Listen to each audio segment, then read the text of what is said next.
Kebaikan dan kejelekan adalah dua hal yang sama-sama bersanding dalam setiap jiwa manusia.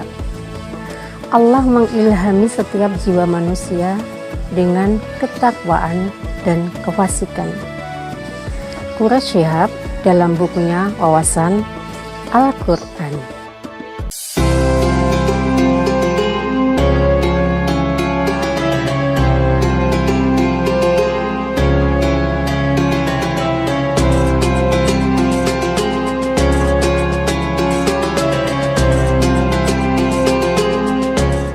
Assalamualaikum warahmatullahi wabarakatuh. Alhamdulillahirabbil alamin. Segala puji bagi Allah, Tuhan semesta alam. Allahumma sholli ala sayyidina Muhammadin wa ala ali sayyidina Muhammad. Anak-anak sekalian, salam sehat selalu, salam bahagia selalu, dan salam selamat selalu. Anak-anak sekalian, terima kasih kalian tetap bergabung di pembelajaran pagi kali ini. Kali ini kita akan membahas sebuah kajian, yaitu kajian tentang jihad. Selamat mengikuti. Anak-anakku sekalian, sebagaimana dijelaskan dalam Al-Quran, surah Asy-Syams ayat 8, A'udzu billahi minasyaitonir rajim. Wa alhamaha fujuraha wa taqwaha. Bahwa ayat ini menjelaskan sesungguhnya manusia itu memiliki dua potensi, yaitu potensi yang baik dan potensi yang tidak baik. Tapi dijelaskan lagi dalam ayat berikutnya, yaitu qad aflaha man zakkaha, maka beruntunglah bagi seseorang yang mau mensucikan jiwanya. Dari ayat tersebut maka bisa ditarik sebuah kesimpulan bahwa sebuah potensi kejelekan akan memicu manusia itu untuk berbuat kesewenang-wenangan, berbuat penyelewengan, berbuat kemaksiatan. Sedangkan potensi kebaikan sudah tentu akan memicu seseorang ini berbuat amal solih sehingga muncul suatu keharmonisan. Nah, ketika tindakan sewenang-wenang ini dilaksanakan oleh seseorang, maka di dalam hati nurani yang paling dalam pasti akan muncul sebuah kebaikan, sebuah kebajikan untuk mencegahnya. Hei jiwa, hei jasad, hentikanlah tindakan sewenang-wenangmu itu. Dua sifat ini akan seakan-akan komunikasi. Ketika kemaksiatan dilaksanakan, maka kebajikan akan muncul. Itulah jiwa manusia yang selalu dilingkupi sebuah kebaikan dan kejelekan. Nah, ketika kebaikan ini untuk menghentikan, untuk melumpuhkan suatu ketidakbaikan, maka muncullah suatu perjuangan, muncul suatu usaha-usaha. Nah, sehingga usaha-usaha ini akan membuahkan hasil yang baik, hasil yang ingin dicapai dari seseorang tersebut. Nah, disinilah muncul dengan istilah jihad.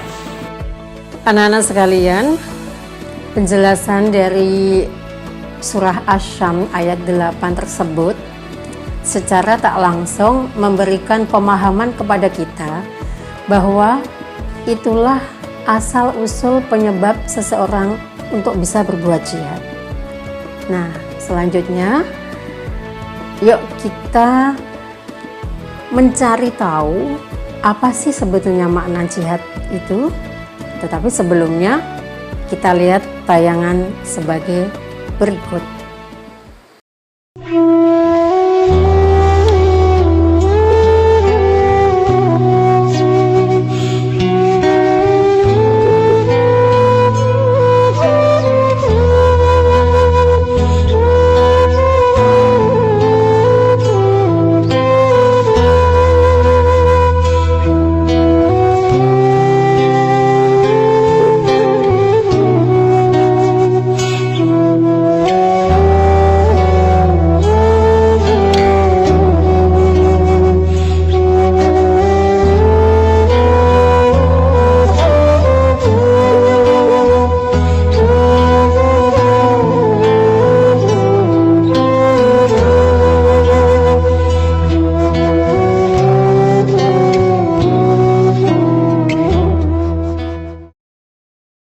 Anak-anak sekalian, tadi kita telah melihat tayangan-tayangan yang di dalam tayangan tersebut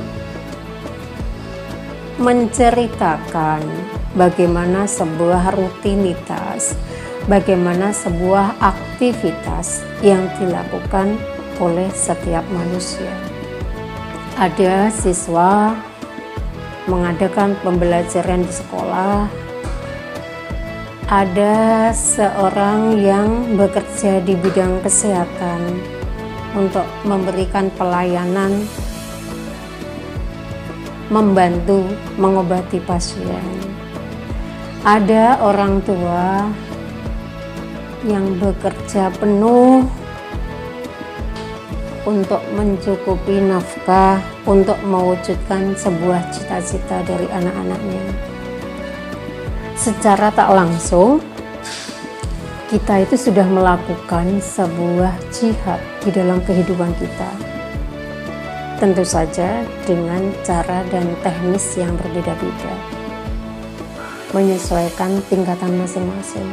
Sebagai contoh, sebagai siswa, tentu saja jihad kalian adalah menuntut ilmu untuk mencapai kesuksesan yang diharapkan orang tua. Begitu juga dengan orang tua, jihadnya seorang ayah mencari nafkah. Seorang ayah ingin mewujudkan cita-cita anaknya. Kemudian seorang ibu juga jihad juga. Dia membimbing anak-anaknya sampai anak-anaknya ini mempunyai akhlak yang baik. Baik anak-anak, untuk mengetahui secara jelas apa makna jihad, kita lanjutkan pembahasan kajian jihad dari segi makna dan macamnya. Anak-anak sekalian, selanjutnya pembahasan tentang apa sih sebetulnya makna jihad. Makna jihad harus betul-betul difahami oleh kita semua. Kenapa? Supaya nantinya tidak terjadi kesalahpahaman. Berikut pembahasannya. Pengertian jihad secara bahasa.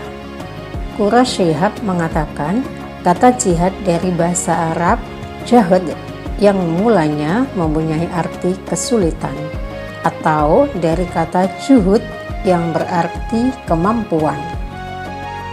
Merujuk kepada Al-Quran dan Sunnah ditemukan ragam jihad yang bermula 1. Jihad dengan hati untuk mengukuhkan tekad. 2. Jihad dengan lidah atau lisan untuk menjelaskan dan membuktikan kebenaran. 3. Jihad dengan tenaga, dengan harta benda sampai dengan nyawa sebagai perwujudan dari jihad demi tegaknya nilai-nilai ajaran Islam. Kemudian dari sumber yang lain mengatakan kata jihad berasal dari kata jahdun yang mempunyai arti kekuatan, dan berasal dari kata jahada yang mempunyai arti usaha. Jika dijelaskan, jihad adalah sebuah usaha untuk mencapai jalan kebenaran sesuai yang diyakini dengan seluruh kemampuan dan kekuatan.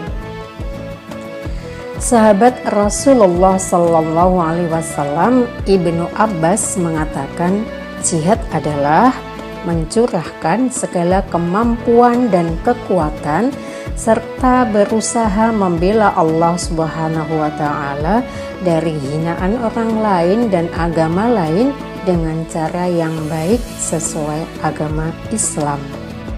Selanjutnya, pengertian jihad secara istilah. Jihad memiliki makna yang sangat luas dalam bidang apapun.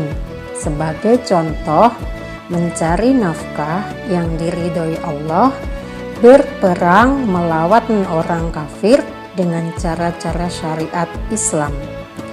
Pendapat Ibnu Taimiyah, hakikat sebuah jihad adalah mencurahkan segala kemampuan dan seluruh jiwa raga untuk selalu di jalan kebenaran, baik melawan kejahatan maupun lainnya, dengan niat dan tujuan hanya kepada keridhaan Allah Subhanahu wa Ta'ala.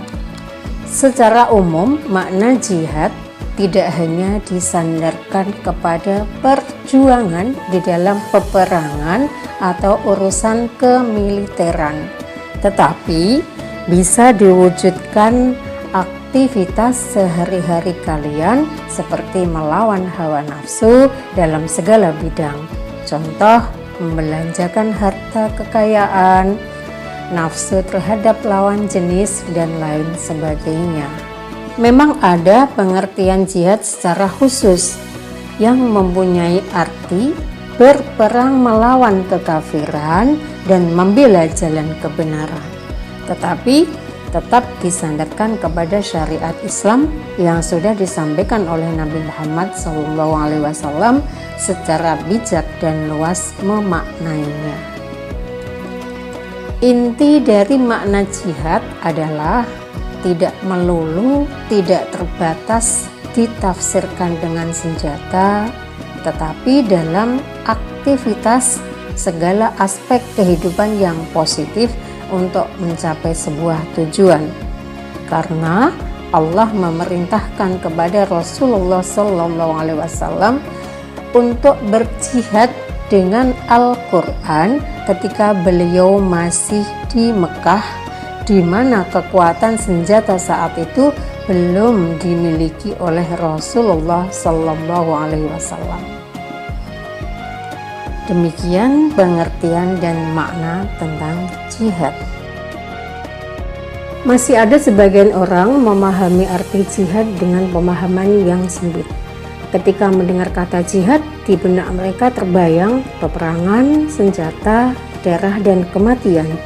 Padahal peperangan hanya salah satu bentuk jihad yang bisa dilakukan dalam kondisi tertentu. Ronggib Al-Asafani membagi jihad dalam 3 macam. Pertama, jihad menghadapi musuh yang nyata. Kedua, jihad menghadapi syaitan. Ketiga, jihad menghadapi hawa nafsu. Jihad menghadapi hawa nafsu inilah yang paling berat dirasakan oleh setiap manusia. Hadis riwayat At-Tirmidzi, mujahid sejati adalah yang bisa melawan hawa nafsu karena Allah. Anak-anak sekalian, jihad melawan hawa nafsu adalah jihad yang paling awal harus dipunyai setiap manusia.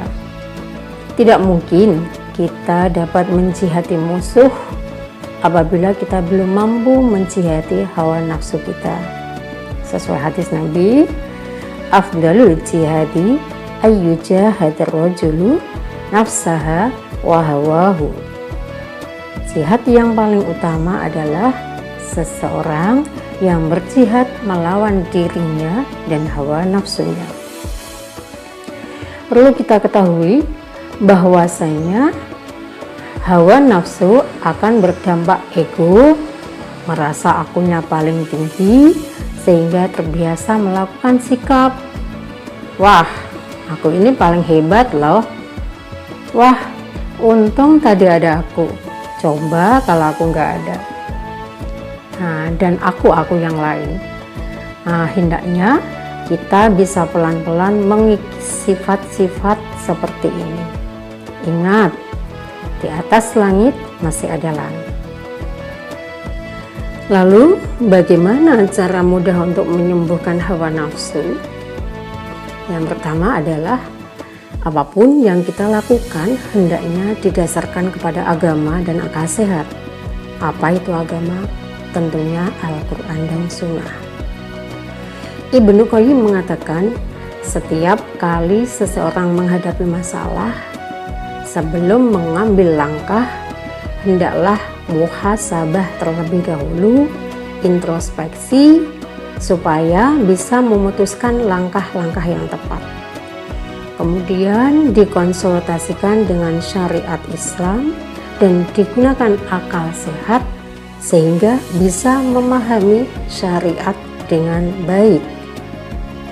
Kemudian yang kedua, jika Anda galau, jauhilah apa yang paling disukai oleh hawa nafsu Anda. Jika Anda bimbang dengan menghadapi dua alternatif pilihan dan Anda tidak tahu mana yang bahaya, maka tinggalkanlah sesuatu yang paling dekat, sesuatu yang disukai hawa nafsumu. Karena apa? Karena sikap yang paling dekat dengan kesalahan adalah mengikuti hawa nafsu. Sebagai contoh dalam memilih teman, misalkan satu sisi kita punya teman yang alim, senang sholat, yang orang mengatakan, temanku ini kok kayak kurang gaul ya. Kemudian di sisi yang lain, kalian punya teman yang banyak uang, sering mengajak kita ke kafe, senang-senang. Nah, di sini akan terjadi kebingungan mana yang akan kalian prioritaskan. Pilihlah teman yang bisa mengantarkan kedekatan kalian kepada Tuhan. Bukan sekedar teman yang untuk bersenang-senang, berfoya-foya, dan bahkan menjauhkan kita dari Tuhan. Anak-anak sekalian, demikian makna jihad dan macamnya telah tersampaikan. Semoga memberikan pemahaman kepada kita bahwa kegiatan positif yang kita lakukan di dalamnya selalu ada makna jihad. Semoga kita termasuk hamba-hamba Allah yang selalu bisa berjihad melawan hawa nafsu. Kita akhiri dengan doa penutup majelis. Bismillahirrahmanirrahim. Subhanakallahumma wa bihamdika asyhadu an la ilaha illa anta astaghfiruka wa atubu ilaik. Thanks for joining this class. Hopefully this lesson can be useful for us. Stay happy, stay healthy. Assalamualaikum warahmatullahi wabarakatuh. Lalika ma'assalamah.